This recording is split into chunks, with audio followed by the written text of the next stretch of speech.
El precio que nunca firmé. Mi nombre es Sofía Mendoza y a los 36 años descubrí que mi familia le había puesto un precio a mi espalda que yo nunca acepté. La noche en que perdí el contrato más importante de mi carrera, mi hermana no me preguntó si había comido. Preguntó quién iba a pagar ahora el coche que le había conseguido. Mi madre asintió con la cabeza como si esa fuera la verdadera tragedia en la sala. Mi padre entró a mi antigua habitación, sacó una caja de cartón del armario y empezó a doblar mis camisas en ella. Me dijo que mi hermana necesitaba la casa más que yo. No tenía ni idea de lo que ya había construido a 3 horas de distancia, en la costa, ni de quién era realmente el nombre que figuraba en la escritura de una pequeña casa junto al mar. Lo que pasó en las semanas siguientes desmontó todo, tabla por tabla. Bienvenidos de nuevo a Venganza Familiar Silenciosa, donde la gente tranquila deja de sostener la puerta para aquellos que solo llaman cuando quieren algo.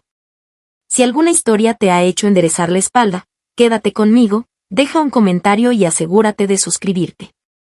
Déjame llevarte de vuelta a aquel viernes de finales de primavera. Dirijo una empresa llamada Restauración Costera Mareal. Nos dedicamos a devolver la vida a casas playeras que el océano ha intentado destruir. Vigas podridas, revestimientos carcomidos por la sal, cimientos que las tormentas aflojaron. Ese es mi oficio. Empecé con nada más que una camioneta y una clavadora prestada, y lo convertí en algo grande. Así que, cuando mi cliente más importante llamó ese viernes por la mañana para decirme que su inversor se había retirado, no me derrumbé. La restauración del complejo turístico se había ido al traste. 1/4 de los ingresos de todo el año desaparecidos en una llamada telefónica. Me senté en mi oficina de la Bahía de Mara y miré los números. Luego cerré el portátil. He reconstruido casas que el mar se ha tragado enteras. Podía reconstruir un trimestre de pérdidas. Lo que me molestaba no era el dinero. Era que no iba a tener que contárselo a nadie, porque nadie en mi familia preguntaba nunca qué hacía realmente. Pensaban que trabajaba en la construcción. Casi. Les dejé creerlo. Esa tarde, hice el largo viaje que hacía todos los viernes. 3 horas tierra adentro hasta Villa Clara, el pueblo donde crecí, a la casa donde había estado durmiendo los últimos 18 meses. Mi padre había sufrido un ataque al corazón 1 año y medio atrás. Me mudé a mi antigua habitación para ayudar. Mantenía mi vida real en la costa y mi obligación en Villa Clara, y recorría la línea entre ambas cada semana. Cuando entré en el camino de entrada esa tarde, había 2 coches más en la acera. La camioneta de mi primo Daniel y el carro oxidado que pertenecía al novio de mi hermana, Eduardo. En mi familia, que hubiera gente un viernes por la noche solía significar que ya habían decidido algo sobre mí y que yo sería la última en saberlo. La puerta mosquitera se cerró de golpe detrás de mí y la voz de mi hermana me recibió antes de que llegara al pasillo. Entonces, ¿es verdad? Te despidieron. Maribel, acurrucada en el sofá con el teléfono en la mano, con Eduardo a su lado y mi madre en el sillón frente a ellos. La vecina, la señora Paredes, estaba junto a la ventana con un vaso de té dulce, fingiendo que no estaba allí para ver el espectáculo. Me quedé sin el contrato, dije. El cliente quebró. Nadie me despidió. A Maribel no le importaba la diferencia. Se giró hacia mi madre como si yo no estuviera allí. Mamá, ¿quién va a pagar mi coche ahora? Ahí estaba. ¿No un estás bien? No un qué pasó. Solo una factura con mi nombre. Mi madre, Carmen, dejó su té en la mesita y juntó las manos, como hace siempre que ya ha tomado una decisión y quiere que parezca una conversación.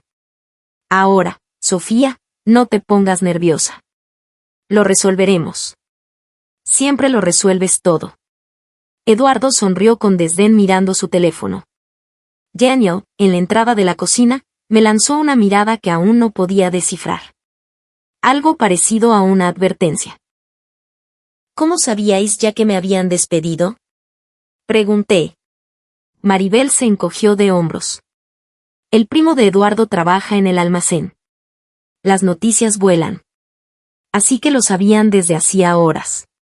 Se habían reunido en esta sala para hablar de mi mal día antes incluso de que yo llegara a la puerta. y el único punto en el orden del día era quién cubriría el pago de $300 de su coche. Conduje 3 horas para descubrir que mi propia familia había tenido una reunión sobre mi sueldo, dije. Mi madre sonrió como si yo estuviera siendo difícil. Siéntate, cariño. ¿Estás cansada? No me senté. Mi padre, Raúl, entró desde el pasillo con una caja de cartón plana, de las que guardamos para mudanzas. La abrió sin mirarme y la puso en la mesa de centro. Tu hermana y Eduardo necesitan una habitación de verdad, dijo.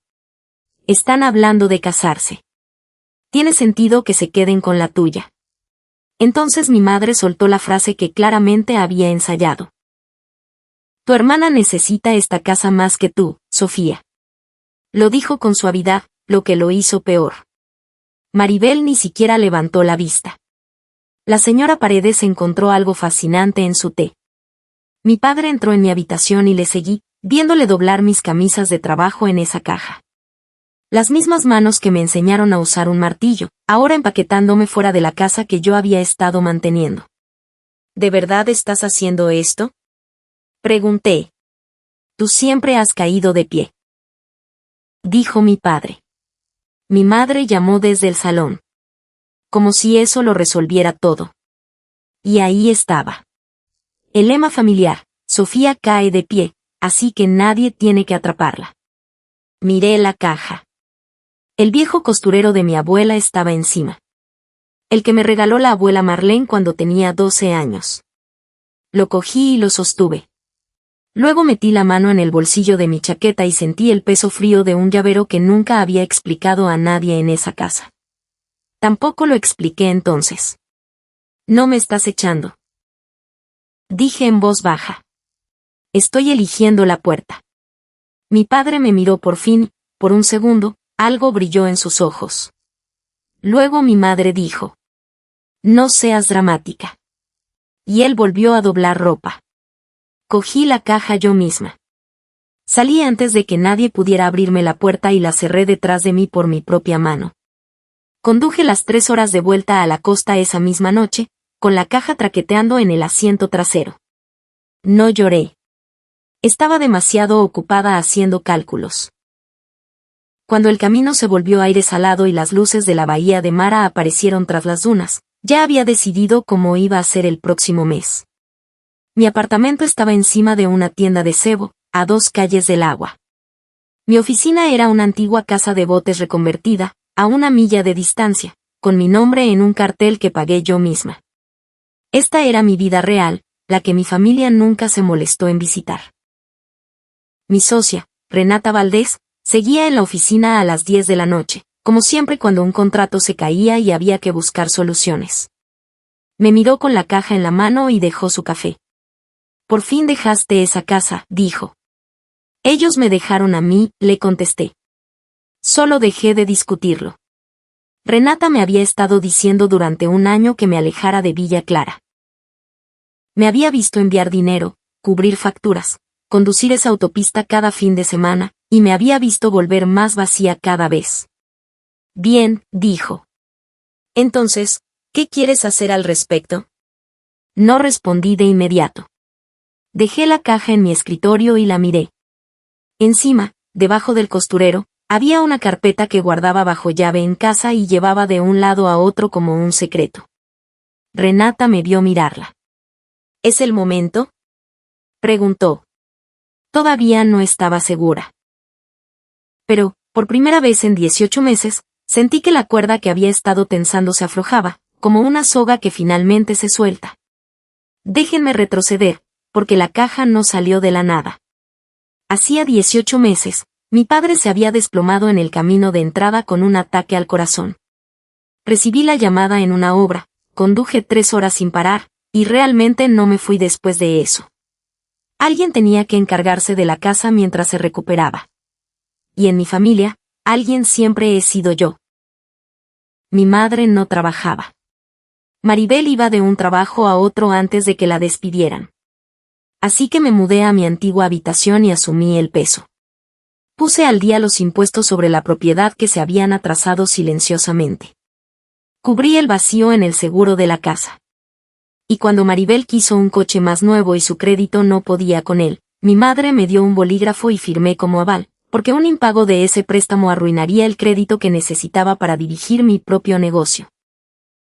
No hice nada de eso para ser una mártir. Lo hice porque no soporto ver cómo algo se desmorona cuando sé cómo mantenerlo en pie. Ese es mi defecto, si quieren llamarlo así. Arreglo. Prefiero cargar con el peso que discutir de quién es la carga. Me dije a mí misma que era temporal. Incluso puse condiciones una vez. Maribel paga su coche después de 6 meses, dije el día que firmé. Mi madre lo desestimó con un gesto. Está saliendo adelante. Pero nunca salió adelante porque nadie la dejó tocar el suelo. Y yo, era la que nunca necesitaba que la atraparan, lo que en esa casa era solo otra forma de decir que era la que nadie tenía que considerar. Conduje esa autopista cada viernes y me dije que la familia valía la pena. Lo creí hasta la noche en que me entregaron la caja. La gente que escucha esta historia siempre pregunta lo mismo. ¿Por qué tu madre quiere más a tu hermana? No es tan sencillo, y no voy a fingir que lo es. Entre Maribel y yo, mi madre perdió 2 bebés. No habla de ello, pero mi abuela me lo contó una vez, hace años. 2 embarazos que terminaron antes de empezar, y luego llegó Maribel, pequeña y prematura, respirando contra todo pronóstico. Mi madre decidió que esa niña nunca pasaría necesidad mientras ella viviera. Construyó toda su vida alrededor de mantener a Maribel a salvo y cerca. Y en algún lugar de ahí, decidió que yo era la fuerte, la que no necesitaba preocupaciones. Entiendo de dónde venía. Entenderlo nunca hizo que doliera menos. Mi padre venía de su propio naufragio. Su padre era un hombre duro y gritón. Raúl aprendió pronto que la paz significaba estar de acuerdo con quien alzaba más la voz. En nuestra casa, esa era mi madre. Así que no luchó por mí. Solo agachó la cabeza y dobló camisas cuando se lo dijeron. La única persona que me vio con claridad fue mi abuela, la abuela Marlene. Solía llevarme aparte cuando era pequeña y decirme: tú nunca fuiste la fuerte para mí, nena. Tú fuiste la única que se presentaba. Vivía en una habitación trasera de la casa de Villa Clara, ahora, a punto de cumplir 80 años. Su mundo se reducía a un sillón reclinable y una ventana. Había perdido el único lugar que había amado hacía mucho tiempo. Y perderlo había doblado algo en ella. Creo que por eso conduje esa autopista durante tanto tiempo. No por mi madre, sino por la anciana de la habitación trasera que había recordado mi nombre cuando nadie más lo hizo. Esa primera noche de vuelta en la bahía de Mara, no dormí. Me senté en la mesa de la cocina con el portátil y una taza de café frío y empecé a tirar de los hilos. Primero, el pago automático que había configurado para los impuestos de la propiedad de Villa Clara y el seguro de la casa. Ambos salían de mi cuenta. Ambos se detuvieron esa noche con 2 clics. Luego, el coche de Maribel. Había estado haciendo esos pagos yo misma en silencio, así que inicié sesión y eliminé el pago automático esa misma noche. Sabía que un aval no puede simplemente llamar y desaparecer de un préstamo. La única forma limpia de salir era que Maribel refinanciara a su nombre, y ella nunca calificaría para eso. Así que hice lo honesto. Dejé de cubrirlo y le dije en palabras claras que los pagos eran suyos ahora. Si dejaba que se embargara, la recuperación del coche mancharía mi crédito también. Decidí que podía soportar un moretón para librarme de una cuenta de 15 años. Luego, hice una lista de cada cosa permanente que cubría en silencio y tracé una línea a través de cada una. Me llevó aproximadamente 1 hora, y cuando terminé, toda la máquina silenciosa que había estado manteniendo para esa casa se había detenido. Me echaron al atardecer. A medianoche, el suelo bajo sus pies había empezado a ceder, y ni siquiera lo sabían aún. No lo hacía para castigar a nadie. Lo hacía porque el muro finalmente se había alejado de la casa, y un muro no puede sostener una habitación en la que no está. Abrí la carpeta cerrada que había traído de Villa Clara. Dentro había una escritura de 3 años de antigüedad con mi nombre, para una pequeña casa en una franja de playa a 40 minutos de la costa. No se lo había dicho a nadie. Ni a Maribel, ni a mi madre, ni a mi padre. Recorrí la dirección con el dedo, como se toca la fotografía de alguien que has perdido. Luego cerré la carpeta y me fui a la cama.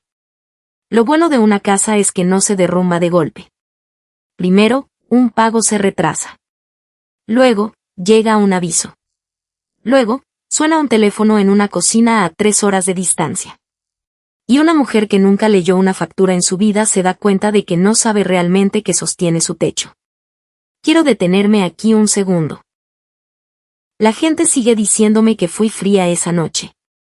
Tal vez lo fui, pero había pasado 18 meses siendo cálida en el interior de una casa que guardaba todo el calor para otra persona. Si alguna vez ha sido el muro en el que una familia se apoyó hasta que te agrietaste, ya entiendes exactamente lo que sentí al alejarme conduciendo. Quédate conmigo. La parte donde todo se vuelve está por llegar. Suscríbete para no perderte nada. Durante 2 días, la casa de Villa Clara guardó silencio. Ni una llamada de mi madre. Ni un mensaje de mi padre. Maribel publicó una foto de mi antigua habitación con un pie de foto sobre cómo por fin tenía espacio. No respondí. Me lancé al trabajo, porque eso es lo que hago con una herida, la entierro bajo una lista de tareas. Renata y yo fuimos tras trabajos más pequeños para cubrir el agujero que dejó el complejo turístico. Una dúplex dañada por una tormenta. El porche de una viuda que estaba a un buen viento de derrumbarse. Trabajo honesto que pagaba a tiempo. A la mañana siguiente, mi primo Daniel llamó. Daniel es el único de esa familia que siempre me dijo la verdad sin que se la pidiera. Oye, dijo. Pensé que debía saberlo. Llegó una carta a la casa. Con membrete del banco. Tu madre lleva toda la mañana mirándola con cara de miedo. ¿Qué clase de carta? Algo sobre una línea de crédito sobre la vivienda. Se veía asustada, Sofía. No dejaba de preguntarle a tu padre qué significaba. Él tampoco lo sabía. Sentí algo frío asentarse detrás de mis costillas. ¿Qué línea de crédito sobre la vivienda? Daniel se quedó en silencio. ¿No sabes nada de eso? Daniel, ¿qué línea de crédito sobre la vivienda? Pensé que la habías abierto tú. Hizo una pausa. Mira, no debería ser yo quien te lo diga, pero tu nombre está mezclado en ello de alguna manera. Tu madre lo mencionó.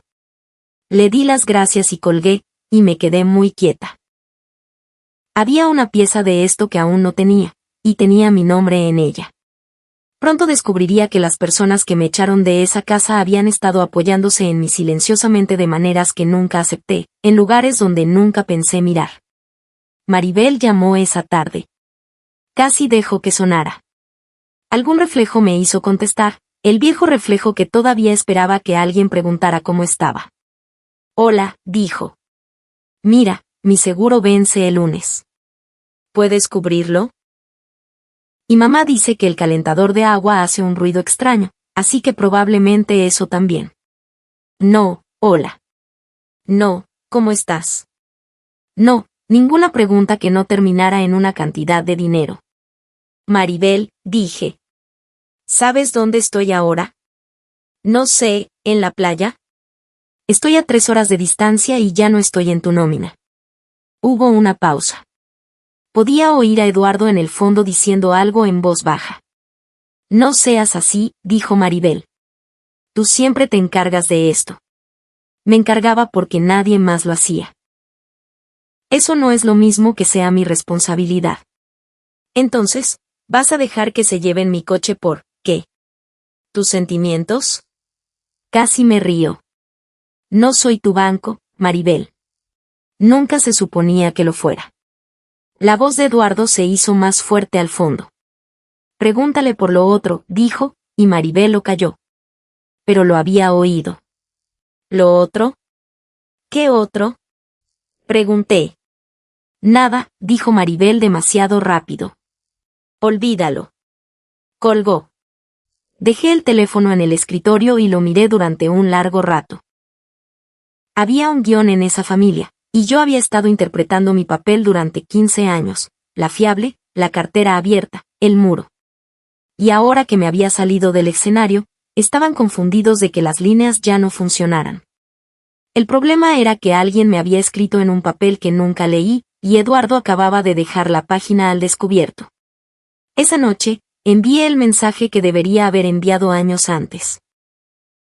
Lo mantuve breve, como mantengo un presupuesto para un cliente cuando no queda nada que negociar. Se lo escribí a los tres a la vez: los impuestos, el seguro, el aval del coche. Terminado a partir de ahora. Les di una fecha clara y el número del banco, y nada más. Ni disculpas, ni párrafos sobre lo mucho que dolía. Había aprendido hace tiempo que el dolor no conmueve a quienes creen que tu trabajo es sangrar en silencio. Solo las consecuencias lo hacen. Antes de enviarlo, escribí una línea más para mí, tanto como para ellos. La familia no es una factura. Es una puerta. Y ya he terminado de sostenerla abierta para quienes solo llaman cuando quieren algo. No envié esa parte. Solo necesitaba leerla una vez en mi propia letra para creerla. Luego envié el resto y puse el teléfono boca abajo. Renata leyó el mensaje por encima de mi hombro al día siguiente y asintió una vez. Sin bordes blandos, dijo. Bien. Intentarán hacerte la villana por esto. Que lo intenten, dije. He sido el muro durante 15 años. Ellos pueden cargar con el techo un tiempo. Lo decía en serio. Pero ya conocía a mi madre. No discutiría el dinero. Discutiría el amor. Convertiría una hoja de cálculo en una traición y un límite en un acto de crueldad, porque ese era el único lenguaje que había encontrado que funcionara conmigo. Y durante 15 años, lo había hecho. La pregunta con la que me senté esa mañana, viendo la marea retroceder más allá de la ventana de la casa de botes, era si todavía lo haría. La tormenta llegó al mediodía. Mi madre llamó 6 veces antes de que contestara. Cuando por fin lo hice, no empezó con el dinero. Empezó con el cuchillo. Después de todo lo que esta familia ha hecho por ti, dijo, ¿en esto te has convertido? ¿Y qué ha hecho esta familia por mí, mamá? Silencio. No tenía una lista. Nunca la hubo. Siempre has caído de pie, Sofía, dijo, refugiándose en el viejo estribillo. No nos necesitas como tu hermana.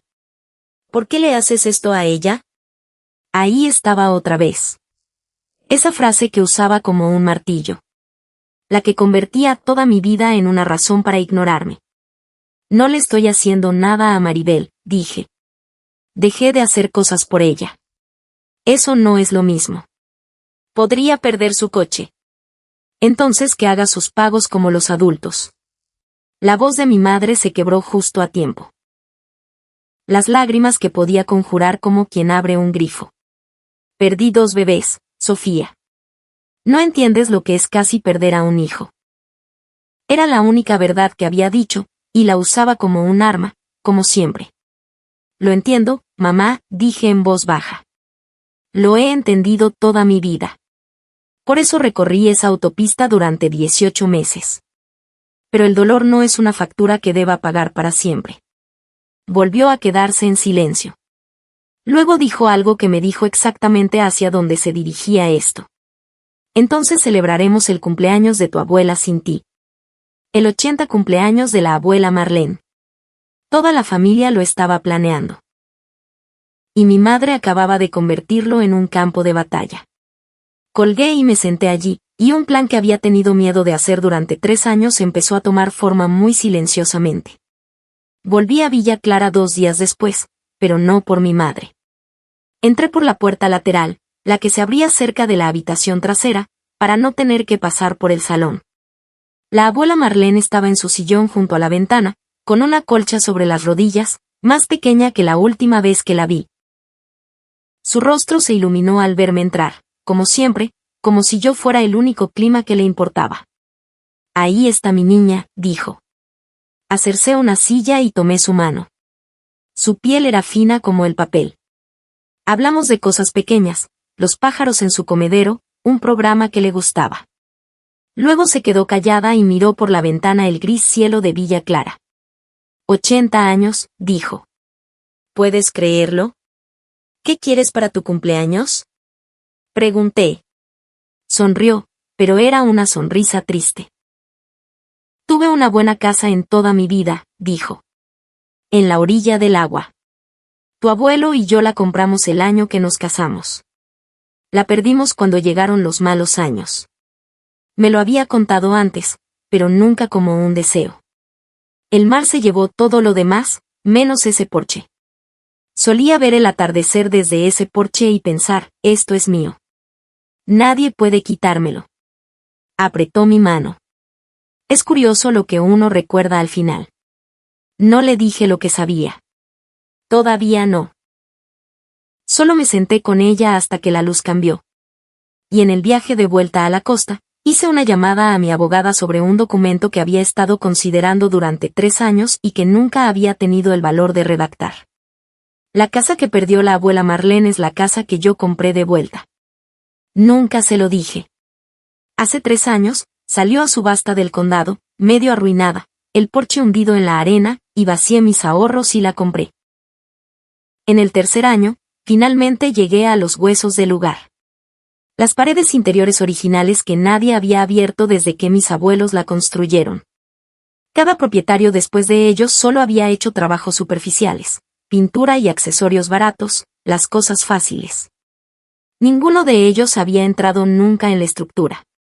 El día después de estar con la abuela Marlene, conduje hasta la costa para trabajar, porque arrancar la podredumbre es lo único que me calma. Estaba quitando una sección de pared sellada junto a la chimenea, listones y yeso de crin de caballo que no se habían movido en 70 años, cuando algo cayó de la cavidad y golpeó el subsuelo. Una lata de café oxidada en las costuras, de las que ya no fabrican. Me senté allí mismo en el subsuelo y la abrí. Dentro había fotografías enrolladas y amarillentas. Mi abuela joven, mi abuelo con el brazo alrededor de ella, el porche nuevo y blanco detrás. Y debajo de las fotos, una hoja de papel doblada en un pequeño cuadrado duro, suave por el paso del tiempo. Su letra, una lista. Cosas que quiero antes de irme. La leí con el corazón latiendo lento y pesado. La mayoría era sencillo, ver a los primos una vez más, hacer las paces con Raúl, y en la parte superior, subrayado 2 veces, con la tinta a punto de romper el papel, ver un atardecer más desde el porche de una casa que sea mía. Había sellado esa lata dentro de la pared el año que construyeron la casa, detrás del yeso que nadie había tenido nunca una razón para abrir, y había esperado allí en la oscuridad a través de la ejecución hipotecaria, los nuevos dueños, la larga ruina, porque ninguno de ellos había ido hasta los huesos de la casa, hasta que yo lo hice. Me senté en ese suelo hasta que la luz se volvió naranja a través de la ventana salpicada de sal. Luego doblé la lista y la guardé de nuevo en la lata, y supe exactamente lo que iba a hacer y exactamente dónde. Llamé a mi abogada desde el porche, sentada en las tablas nuevas que había puesto yo misma, con el océano oscureciéndose frente a mí. Quiero establecer un usufructo vitalicio, le dije. Mi abuela vive en la casa por el resto de su vida. Sin alquiler, sin condiciones. Yo mantengo la propiedad, pero el derecho a vivir allí es suyo hasta que muera. Mi abogada me guió a través del proceso. Era legal y limpio. Y era exactamente el tipo de cosa que nadie podía discutirme porque era mía para dar. Había comprado esta casa con mis propias manos y una década de esfuerzo. Nadie me la había regalado. Y ahora iba a dar lo mejor de ella a la única persona que me había dado algo a mí. Organizaría el 80 cumpleaños de la abuela Marlene aquí mismo, en este porche, en la casa que perdió y nunca supo que había recuperado. Vería su rostro cuando se diera cuenta de dónde estaba. Y la familia que había empaquetado mis camisas en una caja lo descubriría de la misma manera que todos los demás. Empecé a planearlo esa noche. El catering, las sillas, las luces colgantes a lo largo del alero. Renata pensó que había perdido la cabeza. Vas a organizar una fiesta para la gente que te echó. Organizo una fiesta para mi abuela, dije. Ellos solo estarán allí. Mi teléfono vibró mientras hablábamos. Una nueva consulta había llegado a través del sitio web de Tideline, a través del anuncio donde alquilaba la casita para eventos cuando estaba vacía. Alguien quería reservarla para una fiesta familiar. Casi no leí el nombre. Cuando lo hice, tuve que leerlo 2 veces. La solicitud de reserva era de una tal Carmen Mendoza. Mi madre estaba buscando en línea un lugar bonito para celebrar el cumpleaños de la abuela Marlene. Un lugar que quedara bien delante de los primos y las amigas de la iglesia, y el algoritmo le había ofrecido mi casa. No tenía ni idea de que era mía. Ni siquiera la reconocía como la casa perdida de su propia madre. Las fotos del anuncio la mostraban restaurada, transformada, nada que ver con la ruina que la familia recordaba. Renata leyó la pantalla por encima de mi hombro y soltó un silbido bajo. Está tratando de alquilar tu casa para organizar una fiesta que ya estabas organizando. En la casa que su madre perdió, dije, y que no sabe que es mía. Nos quedamos ahí un momento. Era casi demasiado perfecto. El tipo de cosa que no se puede inventar. Mi madre, que me dijo que mi hermana necesitaba una casa más que yo, ahora estaba tratando de pagarme para usar una casa que no sabía que era mía. Había una versión de esto en la que lo exponía de inmediato. Respondía con un mensaje que decía, no puedes alquilar lo que es mío. Verla retorcerse por mensaje de texto. Pero un mensaje es pequeño, y lo que mi madre me había hecho no era pequeño, y no lo había hecho en privado. Me había empaquetado delante de una vecina. Así que no iba a resolver esto en un mensaje privado. Iba a resolverlo como ella lo había hecho, en voz alta, delante de gente, con testigos. No respondas aún, le dije a Renata. Déjame pensar cómo quiero que se desarrolle esto. Ya lo sabía. Solo quería asegurarme de tener el estómago para ello. Antes de que pudiera planear nada, Daniel llamó de nuevo, y esta vez su voz estaba tensa. Descubrí de qué tratan las cartas del banco, dijo. No te va a gustar. 2 años atrás, mi madre había abierto una línea de crédito sobre la vivienda de Villa Clara para financiar a Maribel y a Eduardo. En realidad, su camioneta, su idea de negocio, la boda de la que siempre hablaban. Y como su propio crédito era malo, usó el único nombre fuerte asociado a esa casa, el mío. Había guardado copias de todo, del aval del coche, mi número de seguridad social, mis ingresos, mi antigua firma, y los usó para falsificar mi nombre en la solicitud de la línea de crédito. Nunca lo vi. Nunca lo firmé. Pero en ese papel, yo era la prestataria. La línea de crédito estaba ahora en mora. La casa era la garantía, y mi nombre estaba en el gancho. Esta es la parte que importa, la que he revisado cientos de veces desde entonces. Había visto un indicio de esto. 1 año atrás, llegó una carta extraña a mi nombre a la casa de Villa Clara. Algo de un prestamista que no reconocía. Le pregunté a mi madre. Dijo que era correo basura, una preaprobación, nada. Llamé al número de todos modos y me dieron largas. Y cuando intenté que retiraran mi nombre, me dijeron que el titular de la cuenta tenía que ir a firmar, y la titular era mi madre, y ella nunca fue. Así que había olido el humo y había buscado la alarma, y la puerta había estado cerrada desde un lado al que no podía acceder. Me quedé con el teléfono en la mano y sentí toda la magnitud de la situación. La casa de la que me habían mantenido fuera se había sostenido sobre mi nombre todo el tiempo. No entré en pánico. El pánico es para quienes no saben cómo funciona un cimiento. Llamé a mi abogada a la mañana siguiente y lo abordamos como un trabajo, metódicamente, desde abajo hacia arriba. Recuperamos los documentos del préstamo. Comparamos la firma en la solicitud con la mía real y vimos la falsificación. Registramos las fechas con respecto a donde había estado realmente. Luego hicimos lo necesario y poco glamuroso, una disputa por fraude por escrito al prestamista, una declaración jurada de robo de identidad, un informe policial en el condado donde se presentó. Mi abogada fue directa conmigo. Es un caso sólido de fraude, pero el banco tiene que abrir una investigación, y eso puede llevar meses. No te van a quitar la deuda y dársela a quien gastó el dinero así como así. No funciona así. Lo que hacemos es impugnar si eres responsable. Si la falsificación se sostiene, te sacan del préstamo y el banco va a por las personas que realmente firmaron. Me senté con eso, nombrando a mi madre, poniendo por escrito que había falsificado mi firma en un préstamo. Hace 1 año, Habría retrocedido y me habría comido la deuda para mantener la paz, como siempre había hecho. Esta vez no. Presenta todo, dije. Así que lo hicimos.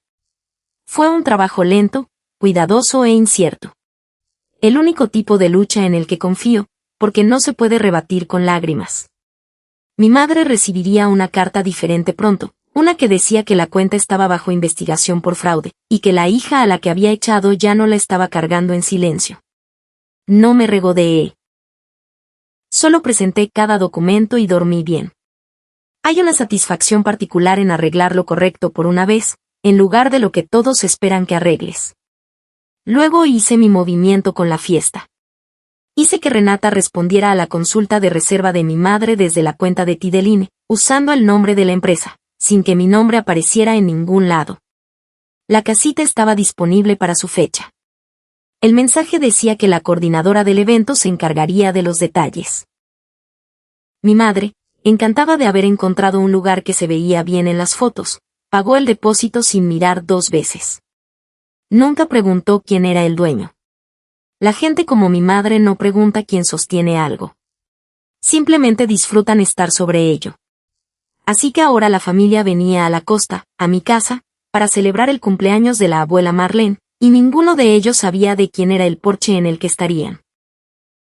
¿De verdad vas a dejar que monten una fiesta en tu casa creyendo que es un alquiler?, preguntó Renata. Voy a dejar que entren creyendo que mi madre organizó algo hermoso, dije. Y luego voy a decir la verdad delante de todos los que importan para ella. Esa era toda la forma. Mi madre manejaba la vergüenza en público. La caja, la vecina, la reunión a mis espaldas. Así que yo respondería con la verdad en público. No un grito, no una escena. Solo los hechos en una sala llena de testigos, donde ella no pudiera convertirlos en una pequeña historia privada donde ella era la víctima. Pasé las 2 semanas siguientes terminando la casita. Barandilla nueva del porche, pintura blanca nueva, un pequeño cartel de madera que tallé yo misma y colgué junto a la puerta, aunque lo mantuve cubierto por ahora. La fiesta estaba fijada. La abuela Marlene no sabía nada. Mi madre no sabía nada. Las únicas personas que lo sabían éramos Renata, mi abogada y yo. Mi padre llamó la semana antes de la fiesta. Él nunca llama. Casi no reconocí el número parpadeando su nombre. Sofía, dijo, y luego un largo silencio, el tipo de silencio con el que llena una habitación. Sé que esa noche no estuvo bien. La caja. No debería haber empaquetado tus cosas. Esperé. Había esperado 18 meses para que él dijera una frase verdadera, y no iba a apresurarlo. Tu madre dijo que era lo mejor para todos, continuó. Le seguí la corriente. Siempre lo hago. Eso es lo que pasa conmigo, supongo. Eso es lo que pasa contigo, papá, dije, no con crueldad, solo con verdad. Exhaló lentamente. Llegó una carta sobre la casa, sobre el préstamo. Tu madre no quiere decirme lo que pone. Cerré los ojos. Pregúntale, papá. Es su préstamo. Ella dice que tiene tu nombre. Lo tiene. Ella lo puso ahí sin pedírmelo. Silencio en la línea, tan largo que me pregunté si había colgado. No lo sabía, dijo finalmente. Te creo, le dije. Tú nunca sabes nada en esa casa. Te aseguras de ello. Fue difícil decirle eso a mi propio padre, pero él se había ganado el oírlo. ¿Vas a venir al cumpleaños de tu abuela?, preguntó. Voy, dije. Más de lo que imaginas. No expliqué. Él no estaba listo. Y yo tampoco. Pero sentí algo que no esperaba. No el perdón, todavía no. Pero una pequeña ventana abierta donde un hombre que había pasado su vida doblando camisas y callando podría, solo por una vez, elegir enderezarse. Colgué y volví a lijar la barandilla del porche. Y me permití esperar un poco, solo un poco. La esperanza es más barata que la decepción, y tenía espacio para ella. Las consecuencias que había puesto en marcha empezaron a llegar a Villa Clara esa misma semana, y Daniel me las fue narrando, lo pidiera o no. El coche fue lo primero. Un camión llegó un martes por la tarde y se llevó el todoterreno de Maribel del camino de entrada, mientras ella se quedaba en la puerta en bata, gritándole a un hombre con una libreta que había oído cosas peores. 2 meses de atrasos, sin nadie que los cubriera en silencio. Ahora tenía que ir con mi madre a todas partes, como una adolescente otra vez. Luego, los avisos de la línea de crédito empezaron a llegar en serio, con la cuenta en disputa por fraude y yo ya no era el nombre silencioso detrás de ella. Las cartas del prestamista llegaban directamente a mis padres, y la unidad de fraudes del banco empezó a hacer a mi madre preguntas que no podía responder. El banco quería un pago que no tenían. Mi madre llamó a Daniel llorando por lo que Sofía nos había hecho. Y Daniel, bendito sea, dijo. Tía Carmen, Sofía no pidió ese préstamo. Ella le colgó. Eduardo, oliendo que el dinero se estaba secando, empezó a pasar menos tiempo en la casa. La conversación sobre la boda se enfrió. Sentí algo duro y complicado al verlo desde 3 horas de distancia. No era alegría, exactamente. Más bien como ver un edificio que advertiste a todos que se iba a caer, finalmente a sentarse como dijiste que lo haría. No lo había empujado. Solo había dejado de estar donde solía estar el muro. ¿Estás bien con todo esto?, me preguntó Daniel. Estoy bien, dije. Y luego me detuve, porque esa palabra había sido usada contra mí toda mi vida. En realidad, dije, estoy mejor que bien. Por primera vez en mucho tiempo, lo que se está desmoronando no soy yo. Daniel se rió, bajo. Guárdame un asiento en la fiesta, dijo. En primera fila. Eres uno de los pocos que lo ha ganado, le dije. Hice una pausa rápida. Podría haber llamado a mi madre y explicado todo. El préstamo, la casa, la fiesta. No lo hice. Algunas personas solo te escuchan cuando el silencio se vuelve lo suficientemente fuerte como para costarles algo. Si alguna vez has guardado silencio a propósito, sabes exactamente a lo que me refiero. Dime en los comentarios desde donde nos estás viendo. Y quédate cerca, porque la fiesta está casi aquí, y también la parte que nadie vio venir. La última semana antes de la fiesta, viví prácticamente en la casita. Terminé el porche, lavé las ventanas hasta que la sal desapareció y el vidrio reflejaba la luz limpia. Renata colgó luces a lo largo del alero. El catering confirmó. Pedí un pastel de limón, porque ese era el favorito de la abuela Marlene. El pequeño cartel tallado junto a la puerta permanecía bajo un paño, esperando. La casita no se parecía a la ruina que la familia recordaba, y no parecía un alquiler. Parecía un hogar que había sido devuelto a la vida con amor, que es exactamente lo que era. Me paré en ese porche la noche anterior y vi el sol ponerse sobre el agua, como la abuela Marlene escribió que quería hacer, e intenté imaginar su rostro al verlo. Había traído la lata de café conmigo. La puse en la repisa de la chimenea, las fotografías apoyadas a su lado, la lista doblada dentro de la lata donde ella la había dejado. Alguna parte de mí quería que ella la encontrara por sí misma. La escritura estaba en una carpeta en mi camioneta, firmada, atestiguada, el usufructo vitalicio redactado con claridad. Todo estaba listo. Mi madre creía que había alquilado un lugar bonito. Maribel creía que iba a una fiesta. Los primos venían de 3 condados, y ninguno de ellos sabía que la casa en la que estaban a punto de celebrar había sido comprada de vuelta de los escombros por la hija a la que habían empaquetado en una caja, o que la anciana de honor estaba a punto de recibir la única cosa que había escrito y escondido en una pared durante 50 años. Dormí en la casita esa noche. Me desperté antes del amanecer con el sonido de la marea, y me quedé allí escuchándola, constante y segura, y no tenía miedo. Mi madre llamó la mañana de la fiesta y esta vez la actuación tenía grietas. El banco está amenazando con quitarnos la casa, Sofía, su voz temblaba. Y por una vez, creí que parte de ello era real. Dicen que el préstamo está en mora. Dicen que presentaste algún tipo de reclamación por fraude en su contra. Tienes que arreglar esto. Tienes que ayudarnos. Yo no pedí ese préstamo, mamá, dije. Lo hiciste a mi nombre. Lo hiciste por tu hermana, por la familia. Lo hiciste sin preguntarme y ahora quieres que yo lo pague. Podríamos perder la casa. Me dijiste que Maribel necesitaba la casa más que yo, dije. Así que se la dejé a ella. Solo estoy haciendo lo que pediste. Hubo un largo silencio. Luego dijo la cosa que siempre decía, como una moneda que seguía lanzando porque siempre había salido cara. Siempre has caído de pie, Sofía. Tú puedes con esto. Nosotros no. Dejé la línea vacía un momento. Te veré en la fiesta, mamá, dije. Creo que te va a sorprender. No captó el peso de mis palabras. Estaba demasiado asustada y furiosa y segura de que yo era la cruel. Al menos te presentas por tu abuela, espetó. Y ahí estaba el cuchillo de nuevo, la insinuación de que yo alguna vez no me había presentado. Colgué y terminé de cargar la camioneta, el pastel, la carpeta con la escritura, el cartel cubierto de tela, aunque ya estaba colgado junto a la puerta. Conduje los 40 minutos hasta la casita con las ventanas abajo y la sal en el pelo, y me sentí más firme de lo que me había sentido en años. Hoy, la verdad iba a ponerse de pie en una sala y ser contada. Llegué a la casita 2 horas antes para recorrerla una vez más.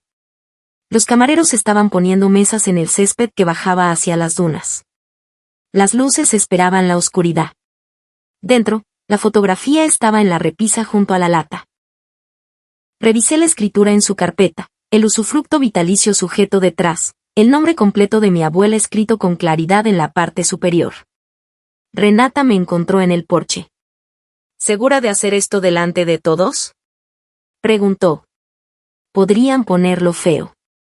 Ya lo pusieron feo, dije.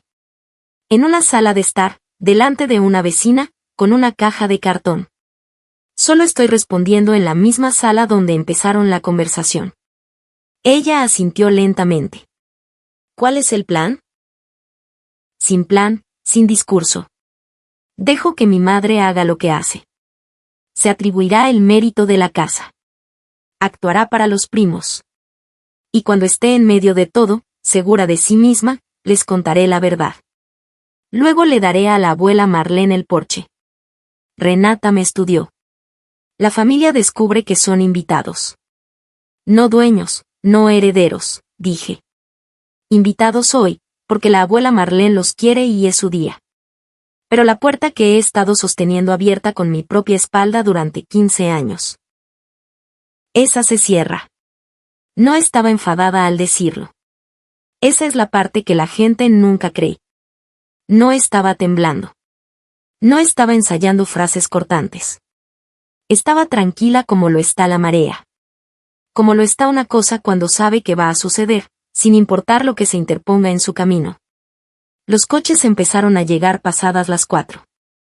Los oí en la grava, las puertas cerrándose, las voces llegando hasta el porche. Me alicé la camiseta, cogí la carpeta y fui a recibir a mi abuela. Todos los demás podían esperar. Trajeron a la abuela Marlene por el camino de grava en una silla prestada, un chal sobre los hombros, y observé su rostro todo el camino. Miraba la casita como se mira una palabra que no se recuerda del todo.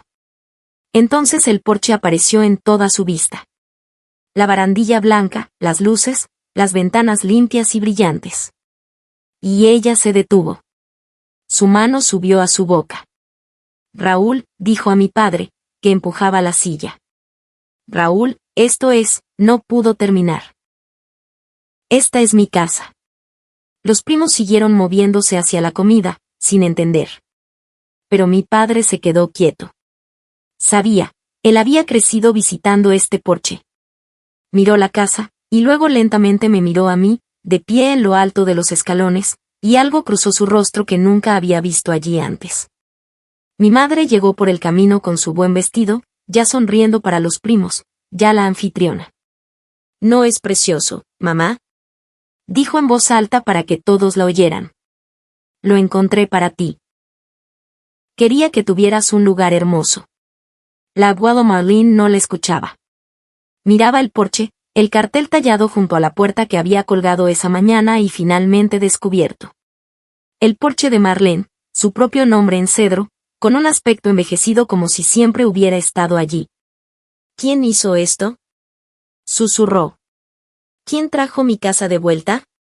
El ruido de la fiesta continuaba a nuestro alrededor. Los primos riendo, el hielo tintineando, el catering llamando por el pastel.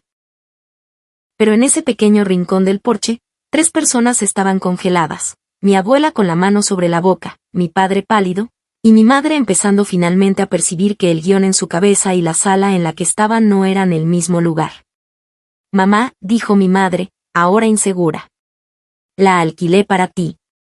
Y ese fue el momento que había estado esperando. Bajé los escalones. Mi madre, nerviosa pero recuperándose, hizo lo que siempre hace. Llenó el silencio con ella misma. Se volvió hacia los primos reunidos en el césped, hacia las amigas de la iglesia, hacia la tía Rosa y toda la multitud, y alzó la voz para interpretar el papel que más amaba, la generosa, la que hace que las cosas sucedan. Quería que el 80 cumpleaños de mamá fuera especial, anunció. Así que encontré este lugar precioso, justo en la orilla del agua. No fue fácil, se los aseguro. Pero nada es demasiado bueno para mi madre. Algunas personas aplaudieron. Maribel, al lado de Eduardo, cerca de la hielera, sonrió como si el elogio fuera en parte suyo. Mi madre estaba radiante ahora, el miedo de la llamada bancaria de la mañana enterrado bajo el calor del público. Esta era su medicina, ser vista como la mujer que provee, que organiza, que da. La misma mujer que me dijo que mi hermana necesitaba una casa más que yo, ahora hacía una reverencia en una casa que no sabía que era mía. 3 meses de planificación, continuó, calentando. Solo quería un lugar que se sintiera como una familia. La abuela Marlene seguía mirando el cartel. Mi padre no se había movido. Daniel, apartado, me encontró con la mirada e hizo la más mínima inclinación de cabeza, como un hombre que se prepara para una ola que sabe que va a llegar. Dejé que mi madre tuviera su momento. Lo dejé crecer. La dejé reunir a toda la multitud en la historia que estaba contando. La dejé estar en el centro de todo, segura de que había ganado, segura de que era la heroína del cumpleaños de su propia madre. Luego, cuando hizo una pausa para dejar que la admiración se asentara, me puse en medio del césped, donde todos pudieran verme. Y dije, con una voz que no necesitaba ser alta. Mamá, tú no alquilaste esta casa. El césped se quedó en silencio, como una playa justo antes de que el agua retroceda. Mi madre se giró hacia mí, la sonrisa aún en su rostro, pero perdiendo fuerza en las comisuras. ¿Qué quieres decir? No la alquilaste. Por supuesto que, pagué el depósito. ¿La empresa? La empresa es mía, dije. Tideline. La que reservaste. La que pagaste. Esa es mi empresa, mamá. Y esta es mi casa. Nadie se movió. Los primos nos miraron a ella y a mí, y de vuelta, sintiendo que habían entrado en medio de algo. Compré esta casa hace 3 años. Dije, tranquila, firme, dejando que cada hecho cayera por su propio peso. En una subasta del condado. La misma casa que la abuela Marlene y el abuelo perdieron cuando llegaron los malos años. Era una ruina. Vacié mis ahorros y la compré. Y la he estado reconstruyendo con mis propias manos cada fin de semana desde entonces. Los fines de semana que todos ustedes pensaban que estaba en una obra. La boca de mi madre se abrió y se cerró. Eso no es, tú trabajas en la construcción. Dijo, como si eso fuera un argumento. Dirijo una empresa de restauración, dije. La he dirigido durante años. Nunca preguntaste. Ninguno de ustedes preguntó nunca lo que hacía, porque solo querían saber lo que podía hacer por ustedes. Y entonces mi madre hizo lo que siempre hace cuando el suelo se mueve bajo sus pies, explotó. Compraste la casa de la familia y la escondiste. Gritó, la actuación para los primos olvidada, su rostro enrojecido. Me dejaste hacer el ridículo. Después de todo, después de que te acogimos, después de que te criamos, ¿esta es tu venganza? Los primos la vieron desmoronarse. No alcé la voz. No tuve que hacerlo. Cuanto más gritaba ella, más pequeña se hacía su historia. No es venganza, mamá, dije en voz baja. Es la verdad. Y ya era hora de que se pusiera de pie en una sala de la que no pudieras hablar para salirte con la tuya. Caminé hasta la silla de mi abuela y me agaché a su altura, con la carpeta en la mano. Todo el césped nos observaba. Abuela Marlene, dije. Te he traído tu casa de vuelta. Y no solo te la doy por hoy. Abrí la carpeta y le mostré la escritura, su nombre escrito con claridad en el usufructo vitalicio. Esto dice que vives aquí por el resto de tu vida. Sin alquiler, sin condiciones. El atardecer desde ese porche es tuyo. ¿Cómo lo escribiste? Como lo escondiste en la pared durante 50 años para que yo lo encontrara. Sus manos temblaban mientras tomaba el papel. Lo leyó y luego lo leyó de nuevo. Luego lo apretó contra su pecho y emitió un sonido que nunca había oído de ella. Medio risa, medio sollozo. Y dijo: mi casa. Mi propia casa. Detrás de mí, mi madre recuperó la voz. No puedes. Somos familia. Esa casa debería ser. No pudo terminar la frase. El derecho tan desnudo que avergonzó a los primos al oírlo. Siempre has caído de pie, Sofía, intentó la vieja moneda, lanzándola una vez más, desesperada. Me puse de pie y la miré, y la dejé ver que la moneda ya no funcionaba. Caí de pie, dije. Justo aquí, en el porche del que me empaquetaste. El césped estaba en silencio. Me dijiste que mi hermana necesitaba una casa más que yo. Te equivocaste sobre qué casa y sobre qué persona. La abuela Marlene necesitaba esta más de lo que esta familia la necesitó nunca. La boca de mi madre se movía, pero no salía nada. Y mi abuela, en su silla, aferrando la escritura, levantó la cabeza y miró a su hija y dijo, con una voz débil pero lo suficientemente clara para que todos los primos la oyeran. Carmen, calla. La niña me devolvió mi porche. Deja que tenga su momento. Por primera vez en mi vida, mi madre no tuvo nada que decir. Toda la fachada cuidadosamente construida se derrumbó allí mismo, en el césped, delante de todos los que mi madre había querido impresionar. La tía Rosa preguntó en voz alta. Carmen, ¿qué es eso que oigo sobre un préstamo en tu casa? Y mi madre se estremeció como si la hubieran abofeteado, porque, por supuesto, el chisme familiar también había llegado a oídos de todos. Los primos empezaron a murmurar. Maribel, al sentir que el viento cambiaba, intentó girar la situación. Esto es muy injusto. Nos estás avergonzando en la fiesta de la abuela Marlene. No estoy avergonzando a nadie, dije. Estoy diciendo la verdad. Y hay una diferencia. Te sorprendería saber con qué frecuencia se confunden esas dos cosas en esta familia. Eduardo ya se había alejado hacia el aparcamiento, de repente muy interesado en su teléfono, como hacen los hombres como él cuando el viaje gratis se acaba. Y entonces mi padre se movió. Raúl, que había pasado 63 años agachando la cabeza y doblando camisas cuando se lo decían, caminó hasta la silla de mi abuela. Pasó de largo junto a mi madre. Puso una mano en el hombro de la abuela Marlene y me miró. Y dijo, con voz ronca. Ella tiene razón. Sofía tiene razón en todo esto. No fue mucho. Llegó 30 años tarde. Pero mi madre se giró hacia él como si la hubiera traicionado. Y él no apartó la mirada esta vez. No se dobló. Carmen, dijo en voz baja. Basta. Fue la primera vez que le oí decir basta. La fiesta no terminó tanto como se disolvió.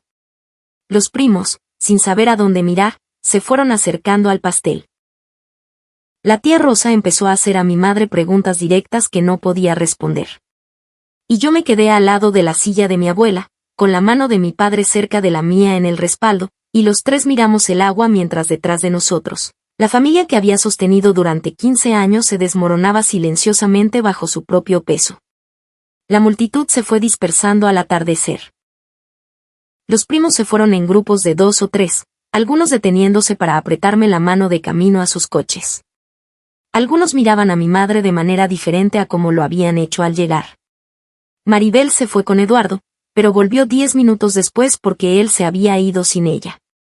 No se disculpó, pero se sentó en los escalones un rato, en silencio, mirando el agua. Y antes de irse con mis padres, dijo: yo no sabía lo del préstamo. Para lo que sirva. No era mucho, pero fue la primera frase verdadera que me había dicho en años. Mis padres condujeron de vuelta a Villa Clara para enfrentarse a una casa que ahora tendrían que salvar por su cuenta, con sus propios nombres y su propio dinero. La disputa sobre la línea de crédito se prolongaría durante meses, y nada de ello era seguro. Pero yo había dejado de cargarla en silencio. Y por lo que realmente habían firmado, ellos mismos tendrían que dar la cara. Yo me quedé con la abuela Marlene. Cuando el último coche crujió sobre la grava, llevé su silla hasta el borde del porche y nos sentamos juntas mientras el sol se ponía sobre el agua, el dorado derramándose sobre toda la bahía. Sostuvo la escritura en su regazo todo el tiempo. Primer atardecer que es completamente mío, dijo en voz baja. Tardé 80 años. Es tuyo ahora, le dije. Todos los demás de ahora en adelante. Me alcanzó la mano, y vimos la luz descender juntas, y ninguna de las dos dijo nada más porque no hacía falta. Mantuve la casita, y la abuela Marlene vivió allí.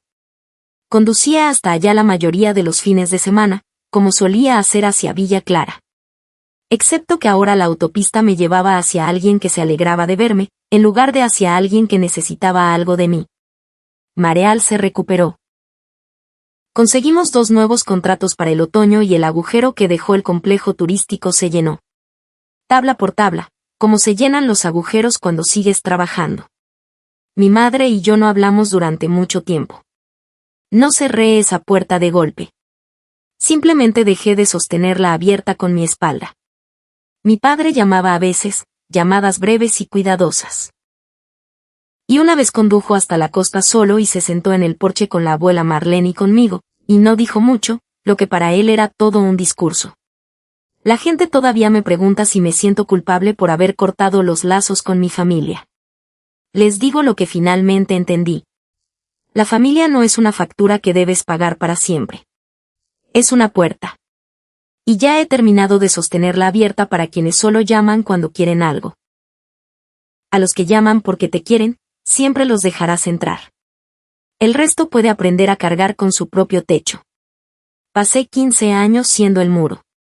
Resulta que soy mucho mejor porche. Si hay algo que quiero que te lleves de mi historia, es esto: poner un límite no es cerrar la puerta a las personas que amas. Es finalmente decidir quién obtiene una llave. Esa es mi historia. Un despido, una caja de cartón con camisas dobladas, y un porche que una familia intentó arrebatarle a una mujer que ya lo había comprado de vuelta. Si esto te recordó que tu bondad no es una deuda que debes pagar para siempre, tómalo como una señal. Date la llave a ti mismo primero. Comparte esto con alguien que necesite oírlo. Deja un comentario, dime desde dónde nos ves, suscríbete, y te veré en la próxima.